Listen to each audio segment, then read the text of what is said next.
Et bonjour à tous, merci d'avoir bravé le froid et le verglas pour venir à ce premier cours de l'année 2009. Ce sera le premier d'une série en fait de 2 cours, cette année et l'année suivante, qui porteront sur le sujet de la conscience. Et j'ai pensé effectivement qu'il n'était pas trop d'avoir 2 cours successifs pour traiter de ce sujet qui est extrêmement vaste, qui s'est développé de façon absolument radicale dans les toutes dernières années, au point de devenir un sujet majeur de recherche dans les neurosciences cognitives. Cette année, nous aborderons ce sujet d'une manière presque paradoxale en abordant l'étude du traitement non conscient dans le cerveau. En quelque sorte, la face cachée de l'iceberg, et nous verrons que cette face cachée, comme dans un iceberg réel, est effectivement énorme, c'est-à-dire qu'une très large part de la cognition s'effectue dans un mode non conscient, avec une capacité de traitement automatique, ou en tout cas en dehors de l'introspection et en dehors de la rapportabilité consciente. Et ce terme subliminal, évidemment, fait référence à des opérations qui se déroulent en dessous du seuil. Alors aujourd'hui, je voudrais donc introduire ce sujet, introduire les concepts majeurs et en particulier l'historique de ces idées sur le traitement non conscient de l'information dans le cerveau. Mais je commence tout de suite, puisque c'est aussi le but de ce cours, d'éclairer des questions de société ou parfois des fantasmes qui tournent autour du traitement de l'information dans le cerveau humain et des capacités d'imagerie cérébrale. Il est évident qu'en utilisant le terme subliminal, il y a une part de provocation dans ce titre, puisque c'est un mot qui appartient au vocabulaire de la psychologie qui est passé dans le langage courant et qui parfois fait un petit peu peur. Alors, les images subliminales appartiennent, disons, à notre imaginaire. Sont-elles un mythe ou une réalité? Vous savez qu'il arrive que dans les médias, on parle des images subliminales et parfois même, c'est un paradoxe évidemment, on en voit. En 1988, au cours de la campagne présidentielle, le générique du journal télévisé fait apparaître très brièvement le visage de François Mitterrand, on le devine ici. Un peu plus tard, il y a de nombreux épisodes de ce type qu'on pourrait citer. Au cours de la campagne électorale, on voit apparaître dans un spot publicitaire de George Bush, de l'équipe de George Bush, le mot « rats », qui évidemment n'est pas très plaisant, associé à la description du programme d'Al Gore. C'est la fin du mot démocrate, je crois, dans ce contexte, mais évidemment on peut se demander si ça crée des associations négatives ou positives. Il faut souligner tout de suite que dans la mesure où ces images, vous les voyez, et elles ont été détectées, ce ne sont pas de vraies images subliminales. Mais on peut tout de même se poser la question de leur efficacité, et il y a dans ce domaine de très nombreux mythes qui circulent. Le mythe originel, c'est celui de la publicité subliminale qui aurait permis d'augmenter les ventes de certaines boissons, qui correspondrait à des messages verbaux qui auraient été insérés dans des films. Et en 1957, en particulier, le mythe fondateur, c'est James Vicary qui dit avoir réussi à augmenter massivement les ventes en insérant de tels messages. En fait, il a avoué plus tard que c'était un canular, qu'il n'avait jamais fait la moindre expérience à ce sujet, et ça vous donne une idée des limites et de la crédulité qu'on peut avoir dans ce domaine. Il y a évidemment toute une série de conséquences de cet imaginaire du subliminal dans le grand public, et si vous tapez le mot subliminal dans votre moteur de recherche favori, vous ne tomberez pas au premier chef sur la psychologie, vous tomberez avant tout sur des sites commerciaux qui essayent de vendre des thérapies subliminales, des cassettes, des vidéos de développement personnel qui prétendent qu'en accédant à l'inconscient ou au subconscient, on a une efficacité plus grande de ces messages. Alors, ce thème n'est pas seulement dans l'imaginaire, il est aussi dans la loi. Il y a un décret en 1992 dans la loi française qui indique que la publicité ne doit pas utiliser les techniques subliminales, entendues comme visant à atteindre le subconscient du téléspectateur par l'exposition très brève d'images. Donc c'est interdit. Et c'est de nombreuses recommandations successives du Conseil supérieur de l'audiovisuel sont amenées à rappeler à l'ordre des télévisions qui ne respecteraient pas, parfois à leur propre insu, ce principe. Parfois les monteurs sont amenés à introduire très brièvement certaines images qui peuvent être alors considérées comme subliminales. Alors la question qui se pose, c'est de savoir si le législateur ici nous protège réellement de quelque chose de factuel, est-ce que nous pouvons être influencés par de telles images, ou bien est-ce que le législateur nous protège, je dirais, à une sorte de niveau de second ordre, nous protège de notre propre imagination en restaurant notre confiance dans un média qui pourrait peut-être, qu'on pourrait imaginer nous manipuler. Eh bien, j'ai choisi donc d'introduire ce cours en présentant tout de suite un exemple de ce qui existe réellement dans la littérature psychologique et qui vous montre à la fois que, évidemment, le traitement subliminal dans le cerveau existe, que l'on peut présenter des images en dessous du seuil de conscience, mais aussi qu'il existe certaines limites à ce traitement de l'information. Alors j'ai choisi un exemple tiré du traitement des visages, et évidemment la première question qu'on peut se poser, on se la posera beaucoup plus longuement dans le prochain cours, c'est peut-on présenter un stimulus, y compris un stimulus émotionnel, sans qu'il soit vu de la part du sujet? Est-ce que c'est possible réellement? Alors, dans cette expérience qui est due à Paul Whelan, le stimulus est un visage qui exprime une émotion. Vous voyez qu'ici, c'est un de ces visages créés par Paul Ekman, et ce visage exprime très clairement une émotion de peur. Émotion qui est d'ailleurs tout à fait universelle dans toutes les cultures du monde. Alors, on peut présenter ce visage pendant une durée extrêmement brève. Grâce aux ordinateurs actuellement, c'est très facile de présenter pendant des durées qui sont un multiple du rafraîchissement de l'écran. Et donc ici, 33 millisecondes, ça correspond à 2 fréquences de rafraîchissement de l'écran. Et en soi, ça ne suffit pas du tout à rendre l'image subliminale. Si vous flashez une information, elle peut tout à fait être visible à condition qu'il y ait suffisamment d'énergie lumineuse. Mais l'astuce ici, et c'est ce qu'on appelle le masquage, consiste à faire suivre, éventuellement précéder cette image, d'autres images neutres. Et on verra dans les cours suivants que ceci efface complètement la perception de l'image brève et conduit simplement donc à la perception d'une image qui semble neutre. Donc le test qui consiste à vérifier que l'information n'est pas consciente n'est pas complètement évident, mais ici, dans cette expérience, on se contente de questionner les participants et à la fin de l'expérience, ils affirment n'avoir vu exclusivement que des images neutres et jamais les images exprimant les émotions. Et on peut également leur proposer un test à choix multiples dans lequel on leur donne le choix entre plusieurs images. Ils doivent sélectionner celles qui ont effectivement été présentées et ils ne choisissent que les visages neutres et pas les visages exprimant la peur ou la joie qui étaient insérés de façon très brève. Donc effectivement, dans cette expérience, il semble que l'on puisse présenter une information sans qu'elle soit perçue consciemment de la part des sujets. Nous y reviendrons très longuement dans le 3e cours parce qu'on peut se poser la question de savoir si ces mesures introspectives et ce rapport constituent des mesures suffisantes de la conscience des sujets. Alors, 2e question, est-ce qu'un tel stimulus peut effectivement entraîner des activations cérébrales mesurables et liées au contenu émotionnel des stimuli? Eh bien, c'est la beauté de cette expérience de Whelan et collaborateurs, qui date déjà d'il y a une dizaine d'années, d'avoir montré que l'IRM fonctionnel est suffisamment sensible pour détecter des changements d'activation cérébrale liés au contenu émotionnel de stimuli qui sont suffisamment brefs pour ne pas être perçus. L'image ici est assez spectaculaire dans la mesure où vous voyez qu'on scanne la totalité du cerveau et seuls 2 points sortent de façon significative comme étant activés par les visages exprimant la peur par rapport à des visages exprimant la joie. Et ces 2 points, vous voyez, se situent dans l'amygdale cérébrale bilatérale, à gauche et à droite, correspondant donc à une activation subliminale.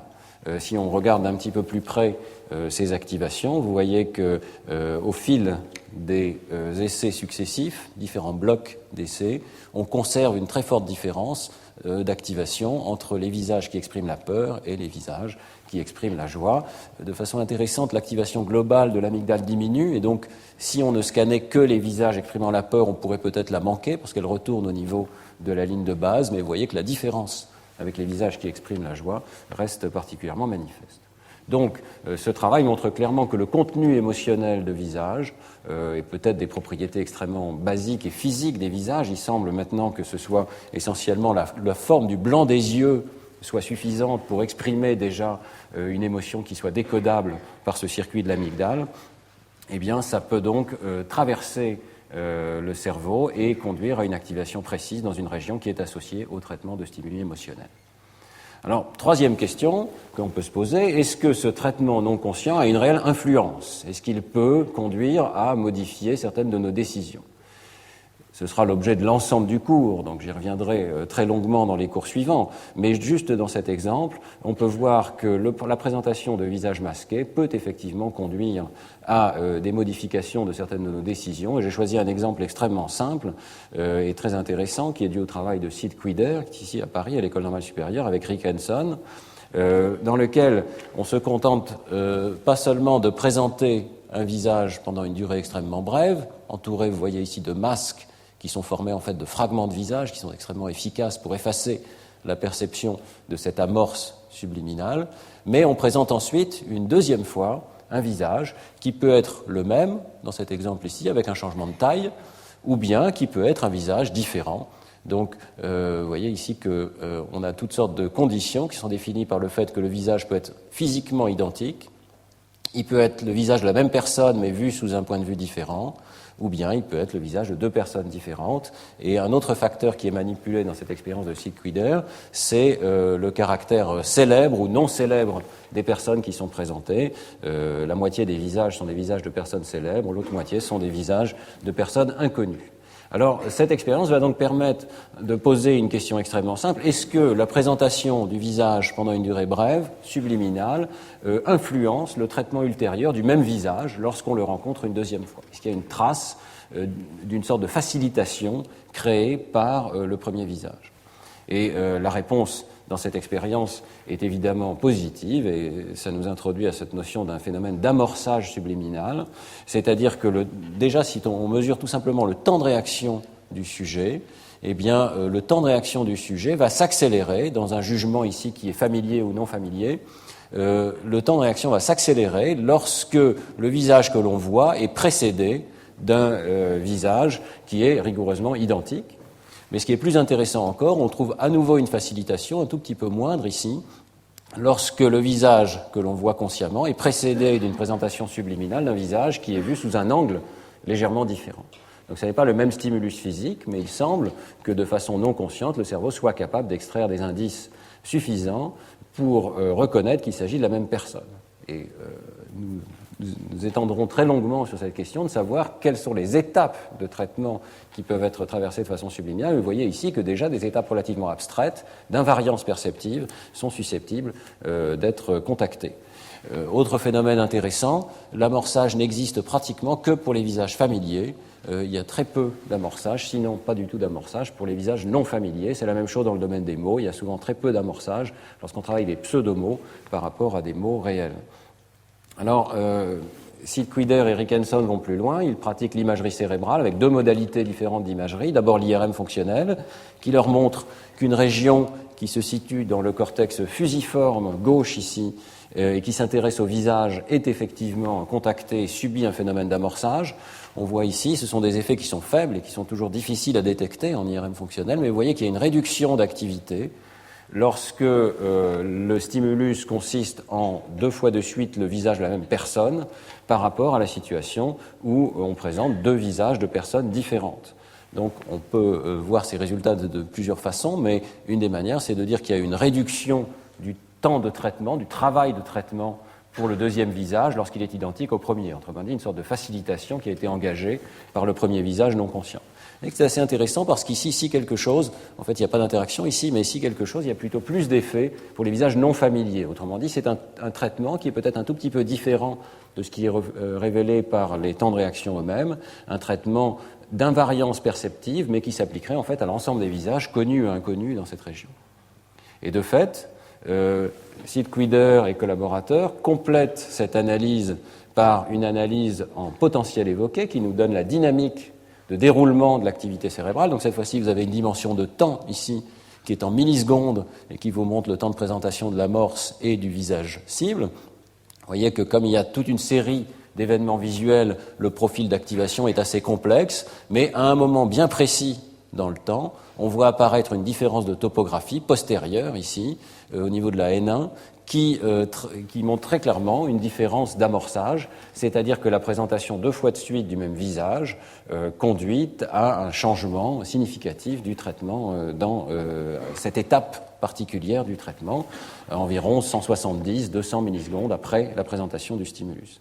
Là encore, on peut faire le profil d'activation de cette étape, et vous voyez qu'on retrouve un profil de type amorçage, c'est-à-dire qu'on voit une réduction, en l'occurrence c'est un approfondissement, si on veut, de cette négativité lorsqu'il y a répétition du même visage. Et vous voyez qu'on voit un tout petit peu d'effet lorsque les visages sont présentés dans des orientations légèrement différentes, un petit peu plus dans la situation où les visages sont non familiers ici. En fait, des analyses ultérieures par Suedtkuiper montrent que c'est la similarité visuelle des images qui est codée à cette étape, plutôt que l'identité formelle des visages eux-mêmes. Ce qui est intéressant, c'est que l'analyse permet de montrer qu'en fait, il y a plusieurs étapes de traitement dans le cerveau lié à un visage subliminal, et en particulier un petit peu plus tard, lors d'une étape qu'on appelle la P3 ou la P300. Vous voyez qu'ici, on retrouve quelque chose qui est très proche de ce qui est vu dans les temps de réaction, c'est-à-dire que vous avez un aplatissement, une réduction de l'amplitude de la P300 ici, lorsque les visages ne sont pas amorcés, c'est-à-dire lorsqu'on présente deux visages différents par rapport à la situation où on présente des visages répétés. Autrement dit, l'ordre de montée de ces courbes ici reflète très exactement l'ordre des temps de réponse des sujets. Vous voyez que le profil global de ces courbes reflète le temps de réaction des sujets. Alors, c'est juste un exemple, on rentrera dans les cours suivants beaucoup plus dans le détail de ce type de phénomène d'amorçage, mais on peut d'ores et déjà en tirer un certain nombre de conclusions qui vont en quelque sorte guider notre analyse au fil de ces différents cours. Première conclusion, la psychologie et les neurosciences cognitives ont clairement identifié des conditions expérimentales qui permettent de présenter un stimulus subliminal, donc en dessous du seuil de conscience. Et évidemment, cela pose toute la question de la mesure de cet état de conscience, mais nous verrons qu'il y a des mesures maintenant tout à fait convaincantes qui suggèrent que la personne n'a pas accès du tout au stimulus, ce qui est différent, comme je l'ai dit, des stimuli qui ont pu être utilisés dans la publicité ou dans certaines émissions de télévision où on finit par voir le stimulus. Ici, avec tous les efforts que fait le sujet, à la fin de l'expérience, même après entraînement, il ne voit toujours pas le stimulus caché. Deuxièmement, l'imagerie cérébrale et bien entendu les temps de réaction sont des outils suffisamment sensibles pour détecter le traitement et en particulier l'activation cérébrale évoquée par un visage subliminal, en particulier qui porte une émotion de peur, par exemple. Troisièmement, ces images sont effectivement susceptibles d'influencer nos décisions supposées conscientes. Dans l'expérience que je viens de vous présenter, le sujet essaye de décider si le visage qu'il voit est familier ou non familier. Il pense que c'est cette décision-là qu'il prend de façon tout à fait indépendante sur le visage qu'il le voit consciemment. Il ne se rend pas compte que sa décision est en fait influencée de façon minimale, quelques dizaines de millisecondes, par le visage non conscient qui est présenté auparavant. C'est ce qu'on appelle donc l'amorçage subliminal. Alors nous verrons par la suite qu'il n'y a pas lieu de s'inquiéter énormément de tels effets dans la mesure où leur durée de vie est extrêmement brève. Leur taille est extrêmement petite, le temps de réaction s'est accéléré de quelques dizaines de millisecondes tout au plus. Mais en plus, si on écartait l'intervalle entre la présentation du visage subliminal et la présentation du visage conscient, on verrait que cet effet se dissipe extrêmement rapidement. Autrement dit, il y a une influence extraordinairement locale et peu durable, dans la plupart des expériences, de ces effets subliminaux. On a vu également, très brièvement, avec ces méthodes de potentiel évoquées, qu'il est possible de montrer qu'en fait, il existe plusieurs étapes dans le traitement de ces images subliminales et qu'on commence à les décomposer. Une étape de traitement visuel, suivie d'une étape de traitement visuel invariante, suivie d'une étape de décision qui biaise la réponse du sujet.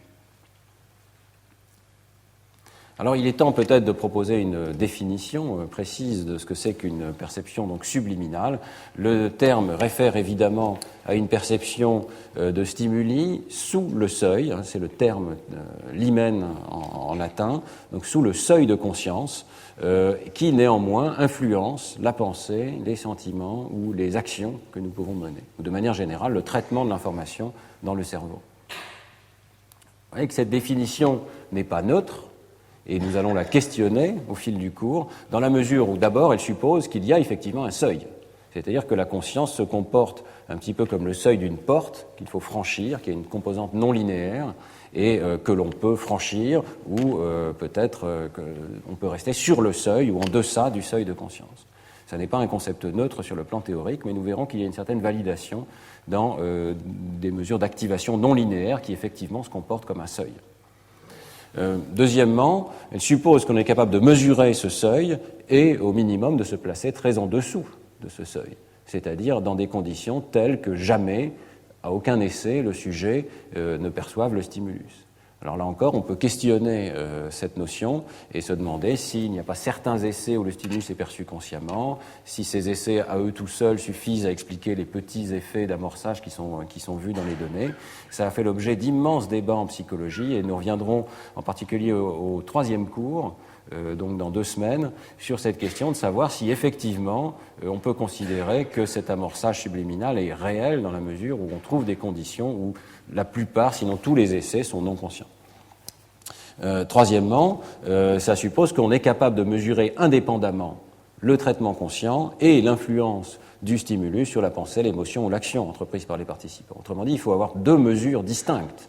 Et d'une certaine manière, cela pose un certain paradoxe, puisque ça veut dire qu'on sait à l'avance que certaines mesures sont en train de mesurer le traitement conscient de l'information et d'autres mesures sont en train de mesurer le traitement non conscient de l'information. Mais est-ce que ça ne présuppose pas finalement une théorie de la conscience ? Alors, j'en viens donc au plan de ce cours. La première question que nous nous poserons, c'est quelles sont les différentes manières de présenter un stimulus sans qu'il accède à la conscience. Nous verrons que l'imagination expérimentale ici est pratiquement sans borne et que de très très nombreuses techniques existent. Ce sera l'objet du prochain cours, qui sera un cours très visuel. Nous verrons qu'il est possible de présenter des images non conscientes, non seulement par le masquage, comme je viens de vous l'expliquer, mais aussi par certaines illusions visuelles, par certaines formes de rivalité entre stimuli qui sont en compétition, ou simplement en détournant l'attention du sujet par différentes techniques. Alors, immédiatement se pose la question de savoir si toutes ces formes de présentation non consciente sont équivalentes. Est-ce qu'elles interrompent le traitement cérébral à différentes étapes? Est-ce qu'elles partagent évidemment quelque chose qui est la non-conscience, mais est-ce qu'au-delà de ce minimum partagé, la non-conscience, est-ce qu'elles ont finalement des limites très différentes dans le cerveau? Est-ce qu'elles conduisent à des traitements très différents? Nous verrons qu'il est absolument indispensable, au vu de la variété des manières de rendre l'information non consciente, d'arriver à une taxonomie de processus non conscients, et je vous proposerai une telle taxonomie. Alors, deuxièmement, ce sera l'objet du cours dans 15 jours, comment peut-on s'assurer qu'une image est bien subliminale ? C'est, je pense, encore une très très grande difficulté, et nous ne la résoudrons pas, mais ce sera au moins possible d'aborder la panoplie des débats qu'il y a pu avoir sur ce sujet. Premièrement, est-ce qu'on peut se contenter du rapport verbal de la personne ? Est-ce que le fait que la personne dise « je n'ai pas vu le stimulus » suffit ? Alors, beaucoup de psychologues ont pensé que cela pouvait sous-estimer le degré de conscience, parce qu'il peut y avoir des biais de réponse, il peut y avoir une incapacité de verbaliser le contenu de la conscience, mais inversement, on peut penser que ça surestime le contenu de la conscience. On peut se demander, par exemple, s'il n'est pas possible d'avoir des réponses verbales qui soient strictement automatiques, qui se produisent à l'insu de la conscience du sujet, ou en tout cas qui soient influencées par un caractère non conscient. Alors, au vu de ces limites d'un rapport verbal, d'autres auteurs ont proposé d'évaluer la conscience par une autre tâche secondaire, par exemple de demander au sujet, dans l'exemple qui nous aurait intéressé ici, de catégoriser les visages non conscients en familiers versus non familiers, et si le sujet n'y parvient pas, on pourrait peut-être affirmer qu'il n'est pas conscient des stimuli. Le problème, c'est si le sujet y parvient un tout petit peu, et s'il y parvient par exemple 60% du temps, alors que le niveau du hasard serait 50%. Est-ce que ça veut dire qu'il est un petit peu conscient des stimuli ? Est-ce que ça veut dire au contraire que cette tâche est susceptible d'un petit peu de traitement non conscient ? On voit que là, le débat est sans fin. Et je pense vraiment que cette question ne sera résolue que lorsqu'on aura résolu dans l'ensemble le problème que pose la frontière entre conscient et non conscient, puisqu'il y a vraiment une forme de circularité. Seule une théorie aboutie de la conscience pourra nous dire quelles sont les performances qui reflètent réellement l'accès conscient du sujet et quelles sont les opérations, finalement, les performances qui reflètent uniquement un traitement non conscient de l'information. Ensuite, les cours suivants aborderont la question qui fait le titre de ce cours de cette année, c'est-à-dire la question de la profondeur des opérations subliminales. Cette question est très simple, elle consiste à se demander jusqu'où vont ces images subliminales, sachant que clairement elles doivent avoir une limite puisque nous n'y accédons pas consciemment. Donc, nous venons de voir que certaines étapes de traitement visuel des images peuvent avoir lieu sans aucune conscience. Le cortex, y compris le cortex visuel qui n'est pas primaire, vous voyez, dans les régions fusiformes, peut être contacté par des stimuli qui ne sont pas conscients et une certaine forme d'invariance perceptive peut avoir lieu sans conscience. est-ce que le traitement va au-delà de ce niveau visuel? Est-ce qu'on peut, par exemple, accéder au sens d'un mot ou d'une image sans en être conscient? Cette question a fait l'objet d'immenses débats pendant 30 années pratiquement. Elle reste débattue et nous verrons quels sont les arguments des différents camps. Personnellement, mes recherches ont été dans le sens de montrer qu'il y a effectivement un traitement du sens de certains objets, en particulier les chiffres ou les nombres, qui sont des objets extrêmement familiers et qu'on peut donc accéder au sens de certains mots. Est-ce que nos décisions peuvent être influencées par un stimulus non conscient? Alors nous venons de voir que le temps de réaction peut être influencé. Mais est-ce que d'autres formes des décisions peuvent être influencées par un stimulus non conscient? Est-ce qu'on peut dire que le stimulus subliminal subit uniquement un traitement automatique ou en quelque sorte mécanique? Ou bien est-ce que l'orientation de l'attention, les intentions du sujet, les buts du sujet peuvent-ils moduler le traitement non conscient?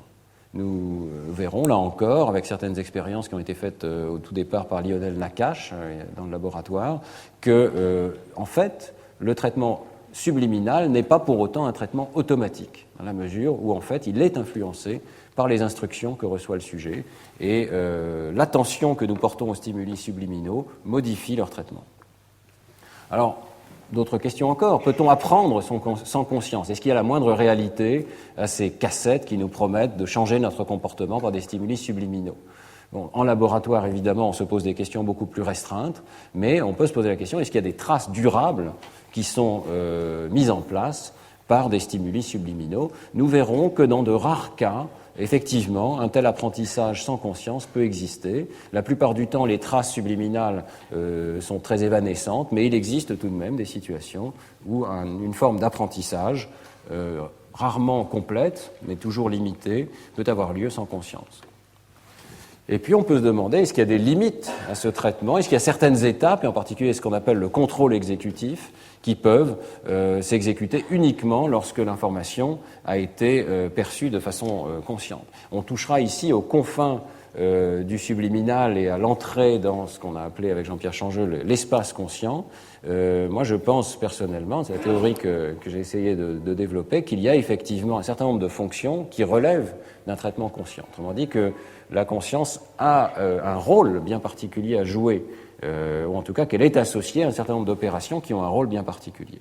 Mais il faut reconnaître que les données qui s'accumulent posent un certain nombre de défis, puisque nous verrons que même des opérations qui sont typiquement associées au contrôle exécutif, comme par exemple l'inhibition d'une réponse, peuvent, dans un certain nombre de cas, être modulées par des stimuli subliminaux. Et c'est vraiment la frontière de la recherche actuelle dans les toutes dernières années. Alors, une diapositive encore pour souligner l'intérêt de ces explorations de la perception subliminale en psychologie cognitive. Il est évident que ça a un intérêt en soi d'essayer de définir les contours d'un traitement subliminal. Mais il y a aussi un intérêt plus profond et en fait plusieurs réponses qui peuvent être apportées par ces stimuli subliminaux. Le premier rôle de ces expériences de la perception subliminale, c'est de caractériser ce qui, dans notre vie mentale, relève du contrôle conscient ou non. Nous avons l'impression d'être en contrôle, d'être au volant, si on peut dire, de nos décisions, mais en réalité, ces expériences sur le traitement subliminal grignotent, si l'on peut dire, notre vie consciente, et elles vont aussi, dans un deuxième temps, nous permettre de préciser la nature de ce que c'est que l'accès à la conscience. Je dirais qu'on ne peut comprendre ce que c'est que l'accès à la conscience dans le cerveau que si l'on a suffisamment caractérisé, presque comme en miroir ou comme en image, en découpage de papier, si vous voulez, l'image miroir qui est donc le traitement non conscient. Et c'est ce que Bernard Baars a souligné fréquemment, et notamment dans son livre de 1989, c'est-à-dire que si l'on veut définir ce qui, au sein du traitement cérébral, relève de la conscience et ce qui n'en relève pas, il faut essayer de trouver des situations contrastives, minimalement différentes, dont l'une est consciente et l'autre ne l'est pas. Alors, ce sera surtout l'objet du cours de l'année suivante de vous montrer que l'on atteint effectivement maintenant de telles situations où éventuellement le même stimulus, exactement le même, peut être parfois traité de façon consciente et parfois traité de façon non consciente. Donc ce contraste tout à fait minimal va nous permettre de faire des images des états d'activité du cerveau dans un état où le sujet est conscient de la présence d'un stimulus et dans un état où il n'est pas conscient. Et puis le troisième point, et c'est un point peut-être qui intéresse plus les psychologues, qui est plus technique, mais l'amorçage subliminal constitue une excellente méthode pour étudier l'architecture cognitive sans, on pourrait dire, sans trop d'influence des intentions et des croyances des participants, puisque, comme je vous l'ai dit et comme nous le verrons, les intentions et les croyances modifient tout de même le traitement subliminal. Mais enfin, on a une situation où le sujet ne sait pas qu'un stimulus a été présenté, donc ne peut pas développer de stratégie extrêmement raffinée vis-à-vis de ce stimulus, et ça nous permet en quelque sorte d'étudier l'architecture du système à l'insu de la personne qui est en train d'être testée. Alors, vous avez vu qu'en comportement, on va pouvoir détecter des accélérations du temps de réponse qui ont un profil bien particulier. En imagerie cérébrale, c'est la réduction de l'activation, ce qu'on appelle repetition suppression en anglais, la suppression par la répétition, qui vont faire l'objet de l'étude. Et dans les deux cas, le profil de ces réponses en fonction des conditions expérimentales vont nous donner des indications extrêmement précieuses sur le type de traitement qui est effectué à une étape donnée de l'architecture cognitive. Dans l'exemple que je vous ai montré, l'existence même de l'amorçage subliminal pour des visages qui représentent la même personne mais vus sous un angle différent suggère qu'une étape d'invariance existe à un certain point dans le cerveau, que la région fusiforme est peut-être responsable de ce traitement invariant. Nous verrons qu'il y a des données tout à fait solides maintenant qui vont dans ce sens, et donc nous permet en quelque sorte de caractériser de façon très fine la nature du codage de l'information et du traitement de l'information à cette étape. Et de cette façon, l'amorçage subliminal est une méthode finalement d'analyse psychologique qui nous permet de disséquer le système, qui est évidemment l'objectif de l'ensemble de la recherche psychologique, arriver à disséquer les opérations successives dans le cerveau. Voilà, donc toutes ces questions, on les gardera en tête au fil du cours. Dans la deuxième moitié du cours d'aujourd'hui, je voudrais vous introduire brièvement à l'historique de ces questions et montrer qu'elles sont en fait tout à fait anciennes et qu'on dispose déjà dans les siècles précédents de très nombreuses données sur ce sujet. Je sais évidemment qu'on m'attend au tournant et qu'en parlant de l'inconscient cognitif, on s'attend à ce que quelque part le spectre de Sigmund Freud soit évoqué. Je m'empresse de dire que ce ne sera pas le cas et qu'en fait vous verrez que ces questions d'inconscient cognitif sont très largement perpendiculaires, complètement orthogonales, je dirais, aux questions qui ont motivé les analyses freudiennes. En fait, l'historique nous montre que le concept d'inconscient ne date pas du tout des propositions de Freud, et que dès le XIXe siècle, comme le montre cette citation de William James ici, le concept d'inconscient était non seulement tout à fait en place, mais était déjà considéré comme une des découvertes fondamentales de la psychologie. Et je me référerai souvent sur ce plan historique au petit livre de Marcel Gauchet, qui écrit ici, quand Freud déclare en substance en 1925 qu'avant la psychanalyse, il était de règle d'identifier psychisme et conscience, qui est une idée qui circule encore parmi les psychologues, eh bien, force nous est de constater que c'est rigoureusement faux. Il y avait bien avant ces questions une étude très approfondie et déjà très ancienne du traitement non conscient. Alors, en fait, comme le souligne Lionel Nakache dans son livre sur le nouvel inconscient, que je vous recommande vivement, de nombreux aspects de la théorie freudienne ne trouvent pas de soutien ou simplement pas d'équivalent dans les sciences cognitives contemporaines. On peut dire pas encore, peut-être, mais moi je crois que la division est un peu plus radicale que cela. Et donc la notion d'un inconscient qui serait intelligent, qui serait doté en soi d'intentions ou de désirs qui lui sont propres, l'idée que l'infantile est la source de tout l'inconscient, l'idée qu'il y a un processus actif de refoulement qui renvoie vers le non-conscient des idées qui seraient dangereuses ou qui demanderaient à être censurées, ces questions-là, vous verrez, n'ont pas d'équivalent à ma connaissance dans la psychologie contemporaine. Éventuellement, on pourra en discuter dans les derniers cours. Alors, pour éviter toute confusion avec les constructions théoriques freudiennes, vous avez vu que j'aime le terme d'inconscient cognitif qui a été proposé par Kihlström, ou également tout simplement le terme neutre de non-conscient, qui réfère de façon, je pense, absolument neutre à l'ensemble des processus qui s'exécutent en l'absence de prise de conscience de la part du sujet. Et donc, pour préparer cette historique, je me suis servi de plusieurs livres qui sont extrêmement intéressants, que je vous recommande. Celui d'Henri Hellenberger, qui date déjà un petit peu des années 70, Histoire de la découverte de l'inconscient. Celui de Marcel Gauchet, qui est en français, qui te fait remarquable, L'inconscient cérébral. Et Le nouvel inconscient de Lionel Nakache, L'inconscient aux mille visages de Pierre Vuzer, qui sont également deux livres très intéressants. Alors, si l'on regarde un petit peu l'historique de ces idées sur le traitement non conscient de l'information dans le cerveau, de façon un petit peu provocatrice, personnellement, moi je pense qu'il faut revenir à René Descartes.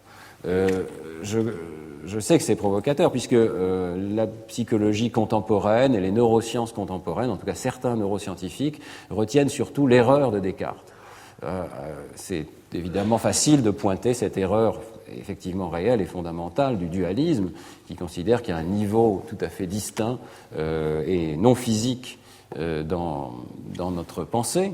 Mais ce serait oublier que Descartes est aussi celui qui, justement, a vu le premier, peut-être, en tout cas avec le plus de force, la part absolument mécanique qui existe dans certaines de nos actions, et en particulier dans les actions qu'on appelle maintenant des actions réflexes, comme celle de retirer, par exemple, sa jambe lorsqu'on se brûle, qui implique évidemment un aller-retour très rapide dans le traitement de l'information. Descartes a souligné avec beaucoup de force, dans de très nombreux écrits, qu'une très grande part de nos actions sont en fait motivées de façon automatique et s'exécutent très largement d'une manière qui est finalement absolument mécanique, comme il le dit très bien dans cette citation. Ici, tous les mouvements que nous faisons sans que notre volonté y contribue, comme il arrive souvent que nous respirons, que nous marchons, que nous mangeons, enfin que nous faisons toutes les actions qui nous sont communes avec les bêtes, ne dépendent que de la conformation de nos membres et du cours que les esprits, excités par la chaleur du cœur, suivent naturellement dans le cerveau, dans les nerfs et dans les muscles, en même façon que le mouvement d'une montre est produit par la seule force de son ressort et la figure de ses roues. Vous voyez que la métaphore mécanique est quand même extrêmement audacieuse, en particulier pour l'époque, et que des actions qui sont après tout assez complexes, comme celle de la marche, celle de la digestion ou celle de la respiration, sont attribuées de façon explicite, et on pourrait multiplier les citations, y compris la mémoire, sont attribuées en grande partie à des actions mécaniques dans le système nerveux. Évidemment, Descartes nous laisse avec une vision qui est quand même relativement confortable, qui est l'idée que les plus hauts niveaux de notre pensée sont libérés de ces actions mécaniques. Nous différons radicalement des autres espèces d'animaux à ce plus haut niveau. Mais exactement à la même époque, un autre philosophe, Baruch Spinoza, souligne au contraire que peut-être au plus haut niveau de notre appareil cognitif, nous ne sommes pas conscients des causes de nos actions. Et que donc nous sommes quelque part entre la mécanique, disons, du corps et le déterminisme non conscient des causes de nos actions. J'ai choisi ici une citation, mais là encore, les écrits de Spinoza sont tout à fait clairs sur ce sujet de la non-conscience des causes de nos actions. Telle est la liberté humaine que tous les hommes se vantent d'avoir et qui consiste en cela seul que les hommes sont conscients de leurs désirs et ignorants des causes qui les déterminent. C'est ainsi qu'un enfant croit désirer librement le lait, un jeune garçon irrité vouloir se venger s'il est irrité, mais fuir s'il est craintif.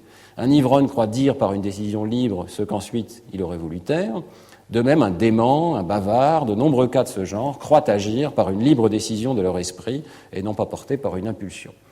Alors, dans ces exemples, Spinoza choisit des cas un petit peu limites ou pathologiques, l'alcoolisme, l'irritation, mais en réalité, il est tout à fait clair que sa cible, c'est l'ensemble de nos activités humaines. Nous n'avons pas conscience de la manière dont nous sommes déterminés à poursuivre un certain nombre de buts.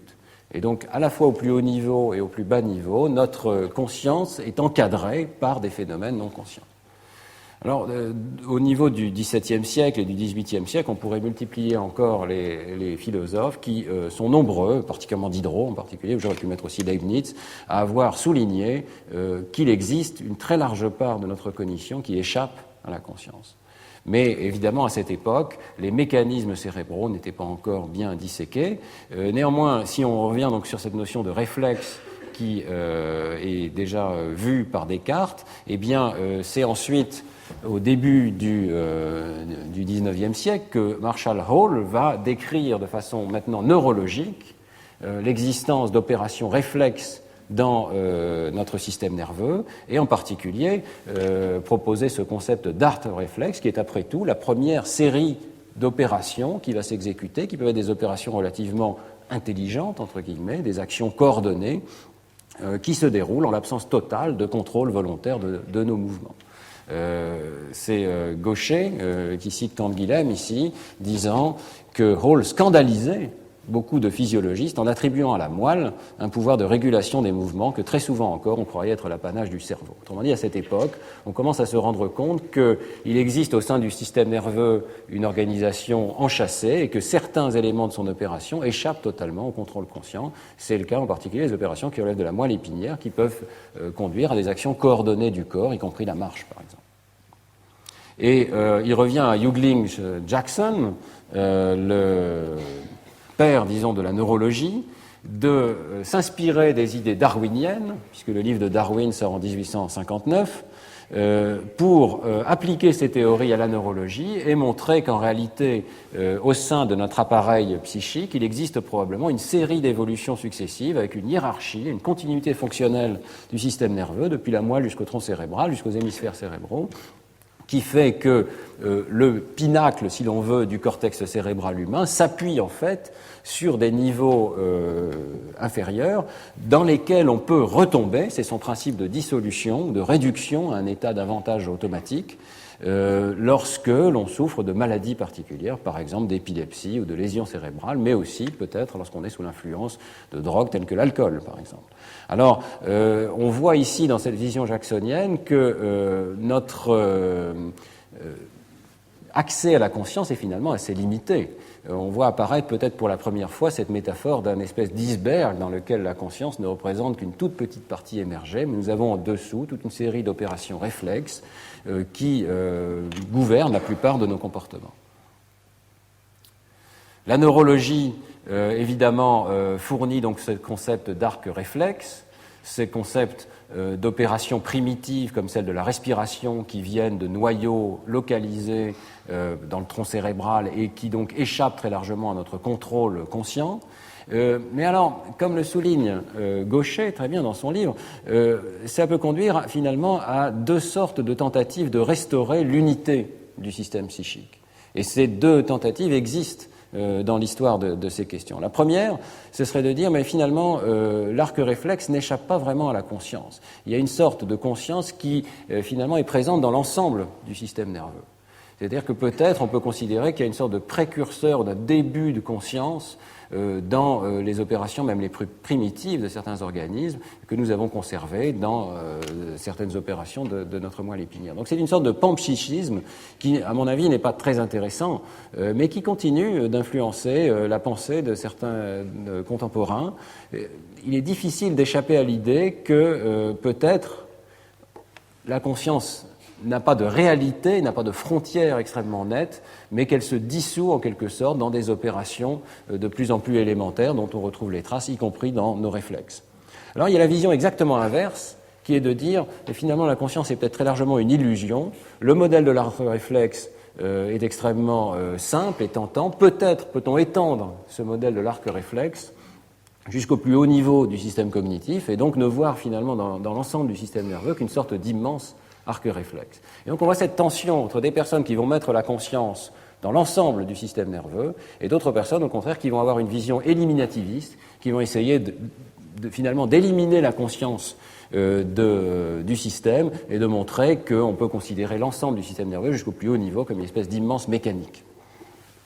Et dans ce deuxième domaine, que je pense est le plus intéressant, puisqu'après tout c'est une approche qui est réductionniste, donc on peut se demander si elle va aboutir ou pas, eh bien on voit par exemple Henry Maudsley, qui est un psychiatre anglais, qui montre clairement sa pensée ici dans cette citation en soulignant que peut-être la conscience n'a qu'un rôle tout à fait épiphénoménal dans la mesure où la plupart des opérations de notre cerveau peuvent se dérouler de façon totalement non consciente, sinon toutes.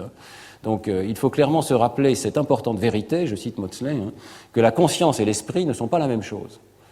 L'esprit en anglais est the mind. Donc son idée c'est que les fonctions mentales peuvent se dérouler presque intégralement sans conscience. Que pour lui la conscience n'est pas nécessaire dans le rôle des opérations mentales.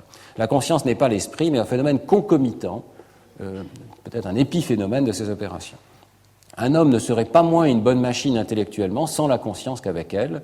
Il suffit pour cela de se figurer que son système nerveux continue à être sensible aux influences dont il était jadis conscient. La seule chose supprimée serait le sens intérieur par lequel l'individu auparavant observait ses opérations dans son propre esprit. L'agent continuerait son activité en l'absence du témoin. C'est une vision tout à fait étrange, selon lesquels, finalement, on pourrait se passer complètement de la conscience et continuer d'avoir un organisme qui se comporterait exactement de la même manière, mais dépourvu de cette propriété particulière que Maudsley, en quelque sorte, place dans un autre plan. C'est presque une forme de dualisme qui est assez curieuse pour un neurologue psychiatre, mais vraiment d'éliminer la conscience de toute influence particulière sur le système nerveux qui est vu comme une mécanique. Alors, ce qui est tout à fait intéressant, c'est de voir que récemment, ce concept est revenu dans la philosophie contemporaine sous le nom de zombie. C'est-à-dire que pour Chalmers, par exemple, qui est un philosophe contemporain, il est possible d'imaginer effectivement, comme une sorte d'expérience de pensée, un homme qui aurait exactement l'ensemble de notre système nerveux, mais qui serait uniquement dépourvu de cette propriété de conscience. Je ne vous cache pas que personnellement, je trouve ces idées complètement absurdes. Je crois qu'il est beaucoup plus simple et beaucoup plus logique de penser que la conscience intervient à un niveau particulier d'architecture du système nerveux et que donc on ne peut pas l'éliminer tout en conservant la même architecture du système nerveux. Ça n'a aucun sens. La conscience n'est qu'une facette, finalement, du traitement de l'information dans le système nerveux à une certaine étape que nous essaierons de caractériser. Alors, puisque l'on est en train de faire des allers-retours entre des idées qui finalement restent dans notre contemporain, mais dont on voit qu'elles ont une histoire tout à fait intéressante, j'ai été absolument stupéfait de lire dans le livre d'Hélène Berger et également dans celui de Gaucher l'histoire de Sigmund Exner, qui est un neurologue, collègue de Freud à Vienne, qui écrit tout à fait clairement que, peut-être de façon plus intelligente, je crois que Maudsley, qu'il faut se méfier d'attribuer une personne aux observations que l'on peut faire en neurologie. Et alors il écrit ces phrases qui sont absolument extraordinaires.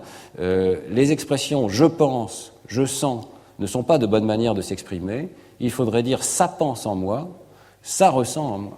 Alors, vous voyez que c'est tout à fait stupéfiant, c'est avant Freud, mais déjà on voit cette notion d'un espèce de « S » qui finalement n'est pas la personne elle-même, mais qui est peut-être un fragment de la personne ou un subconscient de la personne qui réalise une partie des actions, la personne n'étant finalement qu'une sorte de composite de plusieurs objets. Je veux dire que c'est une perspective très neurologique. Lorsqu'on travaille avec des patients, nous allons voir dans un instant des exemples du comportement des patients, on s'aperçoit très vite qu'il faut abandonner le vocabulaire qui consiste à dire le sujet a fait ceci, le sujet pense cela, on a donné des instructions au sujet. Parce qu'on s'aperçoit qu'effectivement, on a donné des instructions verbales à la personne, mais que ces instructions suivant la manière dont on interroge le circuit sont interprétées ou ne sont pas interprétées par la personne. Donc il est très difficile de parler de l'unité de la personne lorsqu'en neurologie on s'aperçoit que cette unité est mise en question par des lésions cérébrales, et je pense que c'est exactement ce qu'exprime ici Exner, qui est par ailleurs un des découvreurs de l'organisation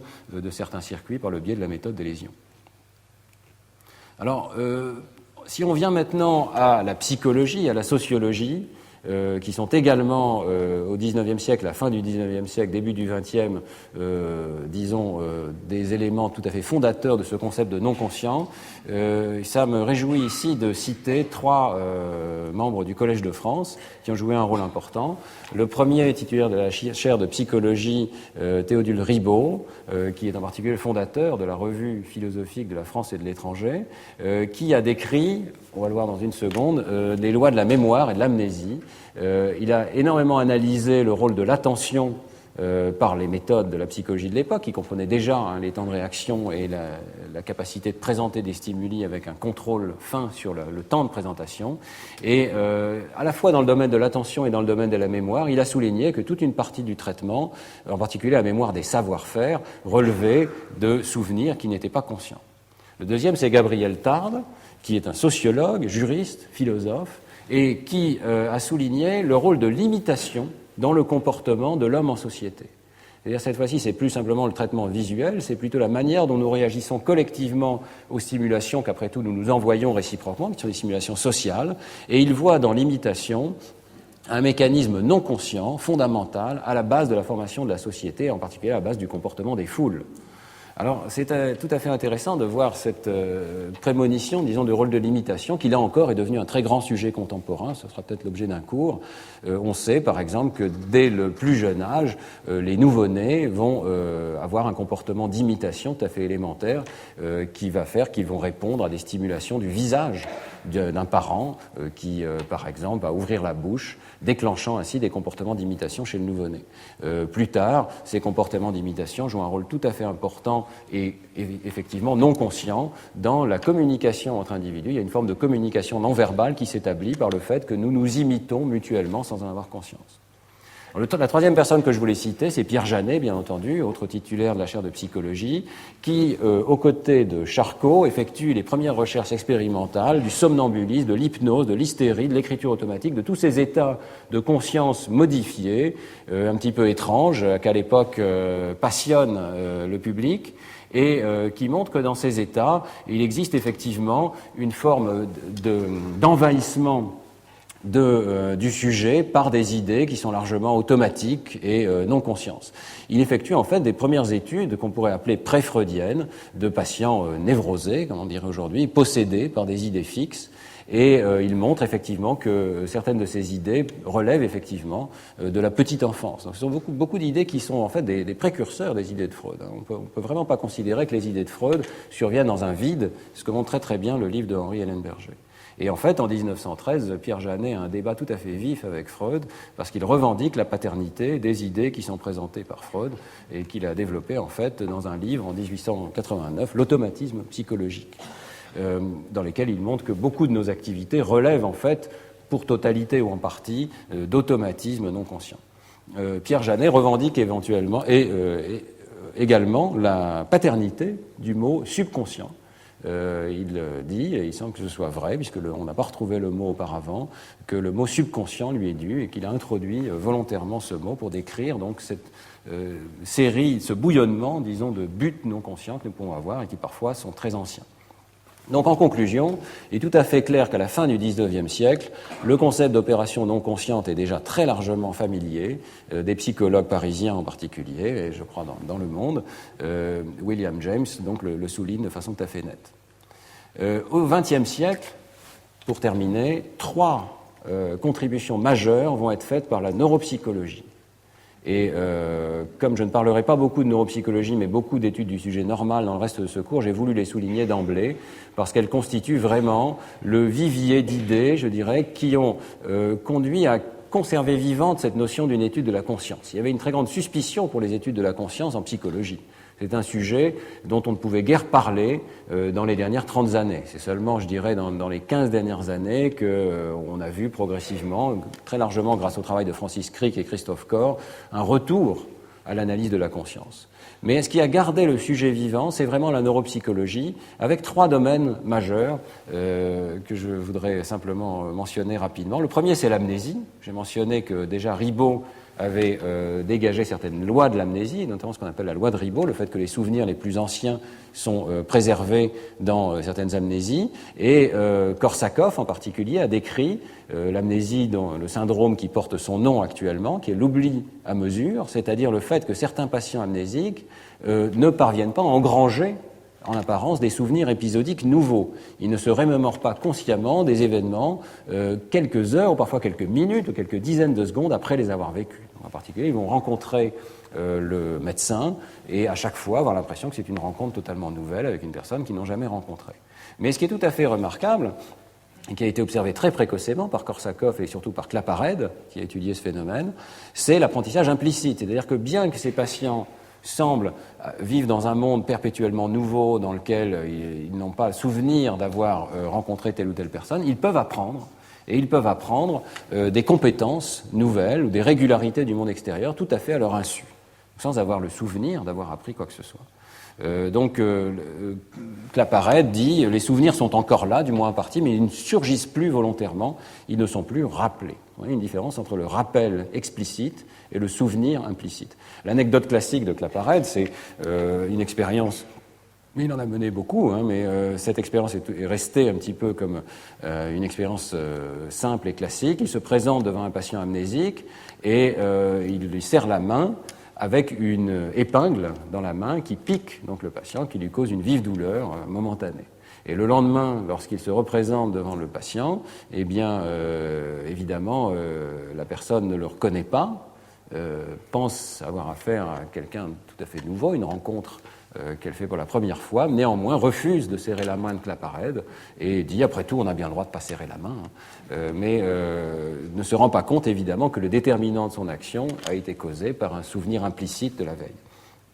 Alors, dans ce domaine, c'est évidemment l'étude du patient HM qui s'est étalée sur plusieurs dizaines d'années au XXe siècle, qui a été tout à fait prépondérante. HM est un patient qui a été opéré par Scoville en 1953, avec une ablation bilatérale de la région hippocampale et des régions voisines, qui a conduit à un syndrome d'amnésie majeur.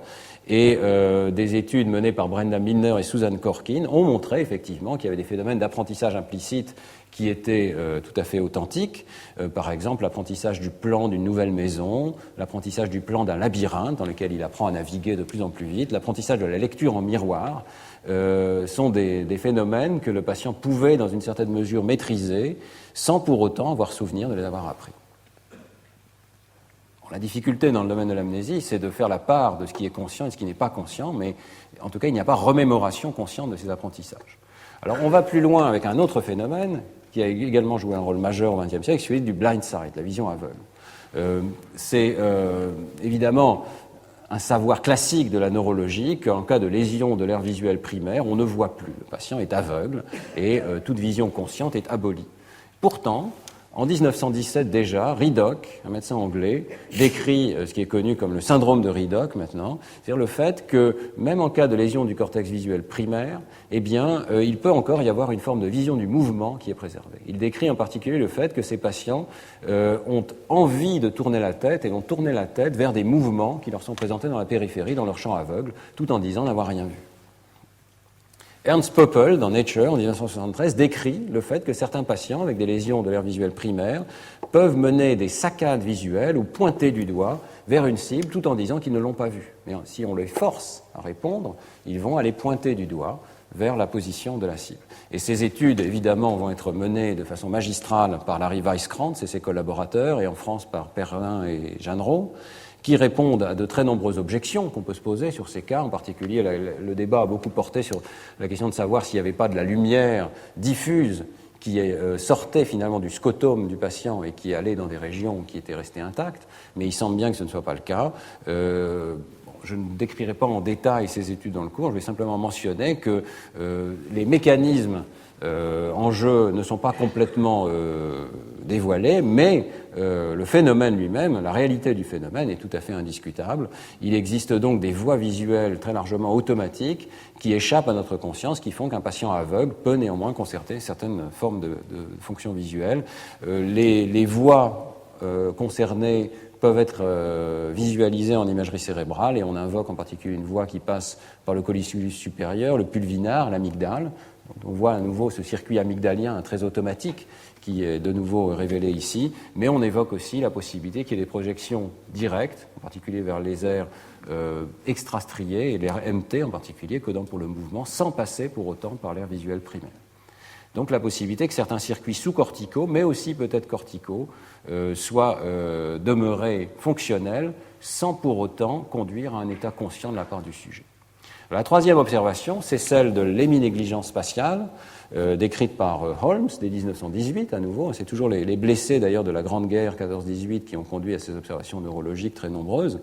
Alors le syndrome d'héminégligence spatiale est bien connu, hein, c'est le fait que les patients cessent de rapporter d'une façon explicite la présence de stimuli dans une moitié de leur champ visuel. Très souvent, c'est la moitié gauche du champ visuel à la suite d'une lésion pariétale droite ou pariéto-temporale droite, parfois frontale également, alors qu'ils ne sont pas aveugles, c'est-à-dire qu'on peut tout à fait les stimuler par des méthodes de mesure du champ visuel classique et montrer qu'effectivement, ils voient des stimuli uniques présentés en n'importe quel point de leur champ visuel. Mais si on leur demande de copier, par exemple, des dessins complexes, vous voyez que dans la copie de dessin, on voit que le patient va omettre toute une partie de l'image qui est située sur la gauche du dessin. Si on lui demande de chercher une cible parmi de nombreuses cibles qui sont étalées sur l'écran ici, donc il y a une forme de compétition entre stimuli qui sont répartis dans le champ visuel, vous voyez que les saccades du patient vont se diriger presque exclusivement du côté droit de l'image, et il va omettre de détecter des cibles qui sont situées du côté gauche. Et donc il y a une forme d'inattention, et on interprète aujourd'hui cette pathologie comme une incapacité d'orienter l'attention vers la représentation des stimuli du côté gauche. Ce que montre Emilio Bisiach, cependant, c'est qu'il n'y a pas une perte totale de l'information. L'expérience de Bisiach, tout à fait célèbre, consiste à décrire la place du dôme de Milan et à montrer que le patient effectivement néglige la partie gauche de l'image, ne décrit pas ce qui se trouve sur la partie gauche de l'image lorsqu'on lui demande d'imaginer qu'il est face à la cathédrale, mais si on lui demande d'imaginer que maintenant il marche à travers la place, qu'il se retourne et donc il regarde d'un autre point de vue, eh bien cette fois-ci, il néglige tout ce qu'il a rapporté auparavant et il rapporte tout ce qu'il a négligé auparavant. Autrement dit, l'information est toujours là. Dans sa mémoire spatiale, les informations sur la place du dôme sont largement présentes, mais l'inattention plutôt l'empêche de rapporter ces informations. Alors d'autres expériences vont montrer qu'effectivement il y a un traitement non conscient de l'information qui peut exister dans l'héminégligence. Il y a une expérience tout à fait célèbre de Marshall et Halligan qui a joué un grand rôle dans ce domaine, puisqu'elle montre qu'on peut présenter des images de ce type, un patient héminégligent. Si on lui présente ces deux images, il peut tout à fait dire que les deux images sont identiques, et il va donc ne pas voir la différence qu'il porte effectivement sur la partie gauche de l'image, mais si on lui demande quelle est la maison qu'il préfère habiter, évidemment, il choisit la maison qui est intacte et évite la maison qui est en feu. Donc l'interprétation de Marshall et Halligan, c'est qu'il peut y avoir une forme de traitement non conscient des informations ici, qui conduit à biaiser la décision du sujet sans qu'il ait conscience du support visuel qui a conduit à cette décision. D'autres expériences, une série d'expériences, là encore, de mieux en mieux contrôlées, ont conduit à penser qu'il pouvait y avoir une forme de traitement sémantique de l'information, c'est-à-dire que même un mot qui est présenté dans le champ négligé du patient peut être traité et conduire à un amorçage, comme je l'ai montré au départ, ce qui suggère que les mots, même s'ils ne sont pas rapportés comme étant présents par le patient, sont encore traités par une série d'étapes.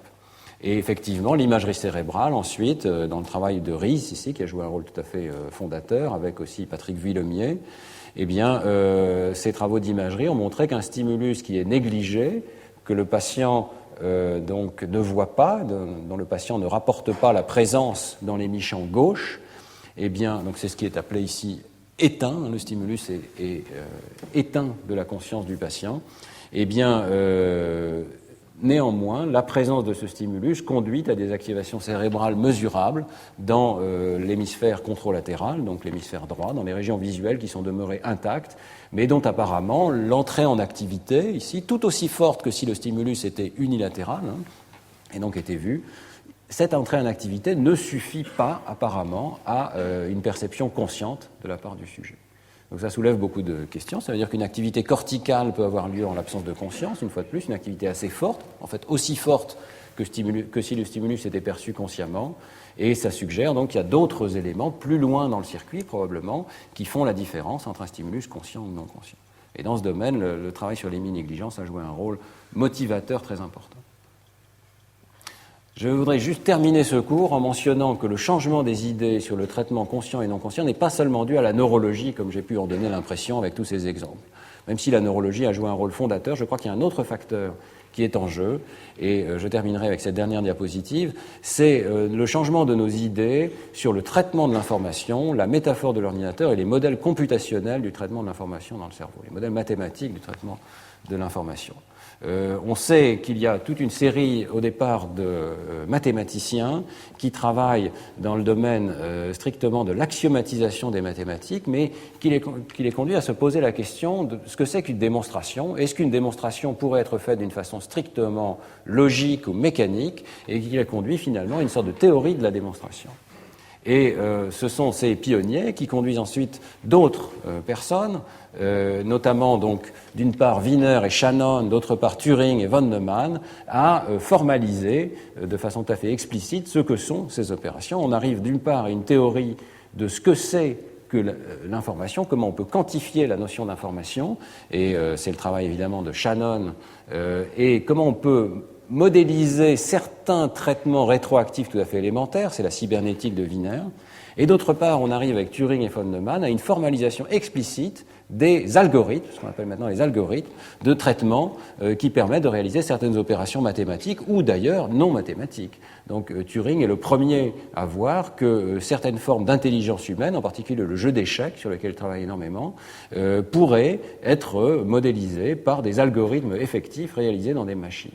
Alors tout ceci conduit à une forme de révolution qui évidemment a un impact majeur dans le domaine des sciences cognitives, c'est-à-dire de voir que des opérations qu'on attribuait autrefois uniquement au domaine du psychisme et de la cognition peuvent en fait être réalisées par des machines. Autrement dit, le domaine des machines s'étend par le biais de ces études, et la métaphore de l'ordinateur conduit à l'émergence de modèles nouveaux en psychologie, de modèles explicites du traitement de l'information, puis des modèles d'un nouveau type qui sont les modèles connexionnistes. Je ne vais pas rentrer dans le détail, mais je voudrais simplement souligner que ça a conduit à un vrai renversement de la perspective sur le problème de la conscience. C'est-à-dire qu'avec ces nouvelles avancées, le traitement non conscient devient la norme, devient facile à concevoir. Il n'y a pas de problème particulier à concevoir qu'une machine, par des opérations successives qui peuvent être décrites dans tous les détails, eh bien, réalise des opérations qui relevaient auparavant du niveau du psychisme.